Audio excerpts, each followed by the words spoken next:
Kembali lagi di Cerita Cinta Channel. Jangan lupa like, comment, and subscribe ya. Terima kasih. Hari ini sepulang berjualan somai, Kay punya rencana untuk membelikan Basma ponsel baru. Ia menghitung-hitung semuanya dengan cermat. Apa perlu ia membeli 2 ponsel, 1 untuknya dan 1 untuk Basma. Sebenarnya ia tidak terlalu membutuhkan. Tapi waktu itu Basma sudah pernah mengatakan bahwa ia akan menolak kalau dia tidak membeli untuk dirinya sendiri. Hari ini cuacanya cukup terik. Kay duduk kelelahan sambil minum es degan. Somai dagangannya sudah hampir habis. "Bibi Hanum mau makan somai?" tanyanya pada pedagang soto itu.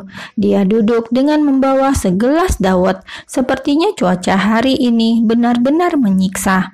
Tenda-tenda yang melindungi para pedagang dan kursi-kursi seperti tertembus. Panas menguap dan menembus sampai ke kulit. "Boleh Kay, panas sekali hari ini," menyeruput esnya. "Iya Bi." Kay bangun, mengambilkan seporsi somai, lalu kembali. Ia duduk dan kembali menyeruput es degannya. "Dunia semakin panas ya Bi."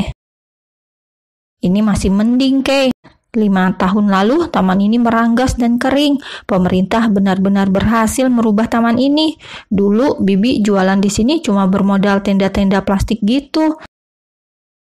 Sekarang sudah keren lah." Ia mulai pelan-pelan memakan somainya. "Benar Bi, merubah kebiasaan masyarakat dalam 5 tahun itu prestasi luar biasa pemerintah kota. Apalagi dukungan mereka kepada pedagang-pedagang kecil seperti kita ini. Rasanya Kay sangat berterima kasih, terutama tenda-tenda ini." Hihi. Ia menghabiskan tegukan terakhir es degannya. "Bibi mau bawa pulang somai, aku bungkusin ya." "Memang kamu sudah mau pulang?" "Iya Bi, mau ada yang dibeli." "Boleh, Wisnu sama Tama pasti girang kalau dibawain somai." Kangen loh sama si kembar. Pasti tambah ganteng ya." Wisnu dan Tama, bocah kelas 2 SD yang lucu dan imut. Kay selalu tidak tahan untuk mencubit dan menciumi pipi mereka. Sampai pernah menangis saking Kay merasa gemas. Ia memasukkan semua sisa somai ke dalam mangkok dan memberikan kuah secara terpisah. "Bibi titip cubit pipinya Wisnu sama Tama ya." "Hehe, makasih ya Kay." Akhirnya Kay melajukan mobilnya pulang. Ia istirahat sejenak di rumah sambil meluruskan kaki. Lagi-lagi menimang-nimang. Mau beli ponsel baru berapa ya? Diambilnya buku tabungan di laci. Memperhatikan dengan sangat seksama. Tabungannya sudah cukup banyak sebagai biaya persiapan kuliah Basma. Dan orderan 400 porsi juga ada di depan mata.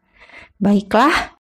Ia sudah mengambil keputusan, lalu beranjak menuju kamar untuk ganti baju. Nanti ia akan langsung pergi ke minimarket. Berapa kali pun datang kemari, tempat ini tetap mengagumkan. Kay berdecak kagum memasuki pintu Grand Mall. Hawa sejuk langsung menyebar ke seluruh tubuhnya. Aroma makanan tercium. Dia melihat sebentar puluhan gerai makanan rapi berjajar. Kursi-kursi yang dipenuhi pengunjung. Tempat ini selalu ramai setiap hari. Kay melanjutkan jalannya. Dia menuju lift. Sudah banyak orang yang juga berdiri mengantri. Tubuhnya yang mungil tenggelam di antara kepala-kepala orang yang lebih tinggi darinya. Pintu lift terbuka. Orang-orang keluar. Kay berjalan terdorong masuk. Bersamaan itu, Bian dan Anjas berjalan keluar. Mereka tidak menyadari satu sama lain. Sampai Bian berhenti sejenak. Dia menoleh ke dalam lift yang tertutup. Memperhatikan dengan seksama, namun bayangan yang melintas di matanya tidak terlihat. "Kenapa?" Anjas menepuk bahu Bian. "Tidak, ayo pergi." Kay mundur-mundur karena dia berada tepat di belakang wanita berbadan tinggi besar, seorang ibu muda yang berpenampilan modis dan cantik. Cantik sekali dia. Apa aku bisa secantik itu ya suatu hari nanti? Kay tersenyum sendiri sampai lift terbuka. Ada yang keluar, ada yang masuk. Akhirnya sampailah dia di lantai 4. Ia menghela nafas panjang. Ya Tuhan, tempat apa ini? Kenapa banyak sekali manusia berjalan di sini? Apa setiap hari mereka berganti ponsel, berjalan sambil melihat-lihat? Apa seperti bayi yang lahir di muka bumi setiap detik, ada jenis ponsel baru juga setiap detik. Berkali-kali Kay berdecak kagum, padahal untuknya bisa membeli ponsel harus melalui jalan panjang yang penuh perhitungan. Setelah berpindah dari satu toko ke toko yang satunya, membandingkan harga dan model, Kay menentukan pilihan. Ia memilih warna biru untuknya dan putih untuk Basma. Kasih bonus perdana sama casing pelindung juga, Kak. Boleh ya? Wajah polosnya yang seperti anak sekolahan meluluhkan hati. Sudah dapat diskon, masih dapat bonus juga. Kay merasa senang sekali. Ia berjalan meninggalkan keramaian orang-orang. Berulang kali ia melihat tas, membayangkan wajah Basma yang akan girang. Membuatnya sudah merasa bahagia. Ia turun ke lantai 1, kemudian masuk ke dalam supermarket. Melihat-lihat saja, ia pergi ke arah peralatan rumah tangga.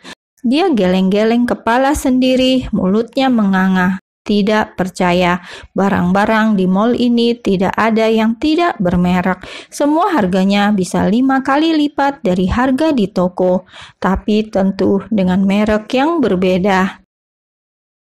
Bisa bangkrut dan tidak untung aku.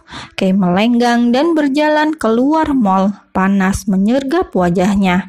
Perbedaannya sungguh timpang sekali. Seperti orang kaya dan rakyat jelata saja. Udara di dalam dan di luar sini. Kay memutuskan untuk tidak langsung pulang. Ia masih punya waktu dan ia memilih berjalan menyusuri trotoar. City Park tidak jauh kan? Jalan-jalan sebentar ke sana. Kay menyusuri jalan, memilih berjalan di bawah bayang-bayang pohon. Wow, tempat ini memang mempesona. City Park, taman kota yang memang dibuat sebagai tempat rekreasi, steril dari para pedagang makanan. Kursi-kursi taman rapi terjajar, kotak sampah ada di setiap samping kursi, pohon-pohon teduh dan rindang, ada kolam ikan yang bersih terawat, rumputnya juga bersih, alat-alat olahraga juga tersedia. Taman ini benar-benar memanjakan penghuni kotanya, akan ramai di setiap akhir pekan. Kay melihat banyak orang sedang menikmati suasana nyaman itu. Ada anak-anak yang berlarian, memakai seragam sekolah, sepertinya sekolah TK. Sementara orang tua mereka berteriak-teriak, melarang untuk melakukan ini dan itu. Tapi anak-anak terus berlari, menaiki tangga, tak peduli dengan teriakan orang tua mereka. Kay terdiam lama. Ia melihat serombongan orang yang sedang melakukan pemotretan. Ada banyak pakaian laki-laki dan perempuan tergantung. Bukan itu yang membuatnya tertegun mematung. Ia mengenali salah satu dari mereka. Dengan penasaran, ia mendekat, memastikan bahwa apa yang dilihatnya salah. Tapi tidak, dia benar-benar mengenali salah satu dari mereka. Pemuda tampan yang sedang difoto itu gayanya sangat keren. Tidak, bukan itu. Kay berjalan lebih dekat, tangannya gemetar menahan perasaannya. Basma! Semua menoleh ke arah suara keras yang berasal dari seorang wanita. Tampak bingung satu sama lain. Sang model terkejut. Mbak Kay? Wajahnya Basma langsung pias. Siapa, Bas? Tanya yang lain mendekat. Kakakku, aku temui dia dulu ya. Mengacak rambutnya yang sudah tersisir rapi, bingung dan takut bercampur aduk. Apa dia marah? Tanya seseorang di sampingnya yang memegang baju. Dia tahu Basma melakukan pemotretan ini tanpa izin dari kakak perempuannya. Tidak dengar, dia berteriak tadi. Lalu Basma berlari mendekati Kay. Mbak dari mana?" sambil memegang tangan Kay. "Jadi ini alasan kamu pulang telat setiap hari?" Menepis tangan Basma, suaranya terdengar sedih bercampur marah. Tidak tahu harus menjelaskan dari mana, Basma menoleh ke arah teman-teman kerjanya. "Mbak Kay, aku bisa jelaskan nanti di rumah." "Jelaskan apa? Kalau kamu..." Menahan marah. Ia tahu tidak seharusnya ia marah di sini di hadapan teman-teman adiknya. Ia tidak mau mempermalukan Basma. "Pulang," lirih namun tegas. "Mbak, tolong, Bas sudah terikat kontrak." "Apa? Kontrak? Sejak kapan anak di bawah umur bisa tanda tangan kontrak tanpa persetujuan wali?" "Aku wali kamu satu-satunya, Bas." Sepertinya panas siang ini mulai mencekik leher Kay. Teman-teman Basma bisa mendengar dengan jelas kemarahannya. "Apa kamu pikir aku bekerja keras siang dan malam selama ini?" Menghentikan bicara, dia menatap adiknya lekat. "Mbak cuma minta kamu belajar dengan benar, Bas, masuk universitas." "Aku tidak akan kuliah." Jawaban Basma semakin membuat dada Kay meledak. "Apa Mbak pikir aku bisa kuliah dengan tenang, sementara siang dan malam Mbak Kay bekerja keras mencari uang?" "Basma bukan anak kecil yang bisa pura-pura tidak tahu betapa lelahnya Mbak bekerja. Lagi pula ini cuma kerja part-time aja, mumpung sekarang sekolah sudah mau libur." "Diam! Sampai kapan Mbak akan seperti ini? Kita juga tahu aku bukan adik kandung Mbak Kay. Suatu hari nanti Mbak Kay harus memikirkan hidup Mbak sendiri." "Apa? Apa kamu bilang?" Amarah Kay berubah menjadi kegetiran. Ia mulai meneteskan air mata. Ia mulai kehilangan kendali, memukul dada adiknya berulang kali. "Kamu bilang apa? Bukan adikku. Pergi meninggalkanmu." Amarahnya berganti tangis kecewa. Dilemparkannya tas berisi ponsel yang tadi dia beli dengan penuh kebahagiaan.